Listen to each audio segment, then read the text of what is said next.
రాజమౌళి గారి, మహేష్ బాబు గారి వీళ్ళిద్దరి కాంబినేషన్ ఇది ఒక అద్భుతమైనటువంటి కాంబినేషన్. ఎందుకంటే మనందరికీ ఆల్రెడీ రాజమౌళి గారి సత్తా తెలుసు. బాహుబలి 1, బాహుబలి 2తో ఆయన స్థాయి ఏంటో కూడా ఆయన చూపించారు. ట్రిపుల్ ద్వారా కూడా అంతర్జాతీయ స్థాయిలో కూడా తన సత్తా ఏంటో చూపించాడు రాజమౌళి గారు. మహేష్ బాబు గారు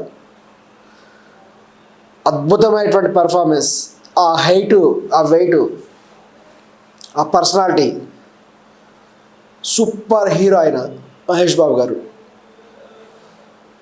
ఈ యొక్క మహేష్ బాబు గారు రాజమౌళి గారి సినిమాలో వీళ్ళిద్దరి కాంబినేషన్లో ఎప్పుడో సినిమా రావాల్సింది.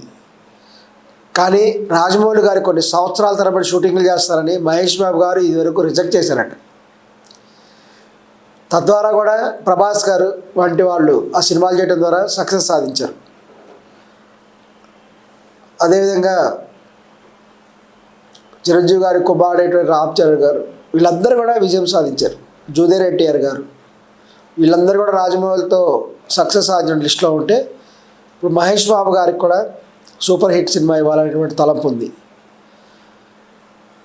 ఇక రాజమౌళి గారు అద్భుతమైనటువంటి స్క్రిప్ట్తో, మహేష్ బాబు గారు సూపర్ స్టార్ కృష్ణ గారి కుమారుడు కాబట్టి కౌబాయ్ సినిమా తీయడంలో ఎక్స్పర్ట్ అయిన తన వీరోచితమైనటువంటి ఫైటింగ్స్తో సూపర్ డూపర్గా సినిమా తీసే విధంగా తగినటువంటి పక్కా స్క్రిప్ట్ ఇది.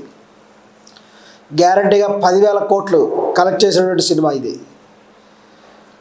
జాతీయ స్థాయిలో మాత్రం కాకుండా అంతర్జాతీయ స్థాయిలో రిలీజ్ అయ్యి అంతర్జాతీయ స్థాయిలో కూడా 10,000 కోట్లు సంపాదించేటువంటి పిక్చర్ ఇది.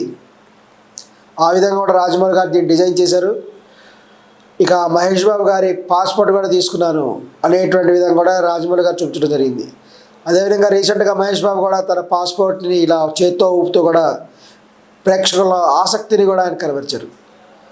కానీ ఏదేమైనప్పటికీ కూడా ఈ సినిమాని ఫెయిల్ చేయాలని కొంతమంది కూడా రాజమౌళి గారి శత్రువులు ప్రయత్నిస్తున్నారు అనేటువంటి విషయం కూడా బయటకు వస్తున్నది. ఎందుకంటే ఈ మధ్య రాజమౌళి గారి సన్నిధిలో ఒక ఆయన కామెంట్ చేశాడు, రాజమౌళి గారు తన సినిమాను సూపర్ హిట్ అవ్వాలని క్షుద్రభూములు చేపిస్తాడని, అందుకే రాజమౌళి గారి సినిమాలని సూపర్ హిట్లు అవుతాయని చెప్పాడు. ఫైట్స్ ఎక్సలెంట్గా చేస్తారు. అసలు ఒక కౌబాయ్ టైప్లో అసలు సూపర్ పెర్ఫార్మెన్స్తో ఉంటారు ఆయన మహేష్ బాబు గారు. మరి మహేష్ బాబు గారి తర్వాత వాళ్ళ కుమారుడు కూడా ఇందులో సినిమా ఫీల్డ్లో ఎంటర్ అవుతారా అనేటువంటి ప్రశ్న కూడా కొంతమంది కూడా అడుగుతున్నారు. తప్పకుండా అవకాశం ఉంది. ఎందుకంటే ఈ యొక్క ఘట్టమనేని వారి వంశంలో సూపర్ స్టార్ కృష్ణ గారి యొక్క టైంలో కూడా చూసుకుంటే అప్పటి నుంచి కూడా సూపర్ స్టార్ కృష్ణ గారు పద్మలయ బ్యానర్లో అనేక పిక్చర్లో కూడా తీస్తున్నప్పుడు కూడా వాళ్ళ కుటుంబంలో అనేటువంటి వాళ్ళు కూడా యాక్ట్ చేసేవాళ్ళు. మహేష్ బాబు గారు కూడా చిన్నతనం నుంచి కూడా సినిమా ఫీల్డ్లో ఉన్నారు. ఆయన వయసు తగ్గ పాత్రలు పోషించేవాడు. అలాగే రమేష్ బాబు గారు కూడా సినిమా ఫీల్డ్లో ఉన్నారు. సో తప్పనిసరిగా ఇప్పుడు మహేష్ బాబు వాళ్ళ కొడుకు కూడా తప్పనిసరిగా సినిమా ఫీల్డ్లో ఎంటర్ అవుతాడు. తన వయసుకు తగ్గ పాత్రలు చేస్తాడు. ఆల్రెడీ మహేష్ బాబు వారి కూతురైనటువంటి సితారా ఎక్సలెంట్ పర్ఫార్మెన్స్ ఇస్తుంది. అమ్మాయి బ్రహ్మాండంగా నృత్యం చేస్తుంది, సూపర్గా డ్యాన్స్ చేస్తుంది. అమ్మాయి కొన్ని మోడలింగ్ కూడా చేస్తున్నది. ఆమె కూడా త్వరలో కొన్ని సినిమాలు నటించబోతున్నది. ఈ విధంగా మహేష్ బాబు గారి తర్వాత వాళ్ళ వారసులు కూడా సినిమా ఫీల్డ్లో ఎంటర్ అవుతారు. సూపర్ హిట్ పర్ఫార్మెన్స్తో కూడా సూపర్ డూపర్ హిట్స్ ఇస్తారు. ఇది వాస్తవం.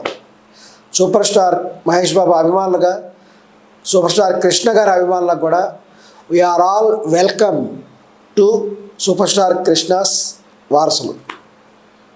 నమస్కారం.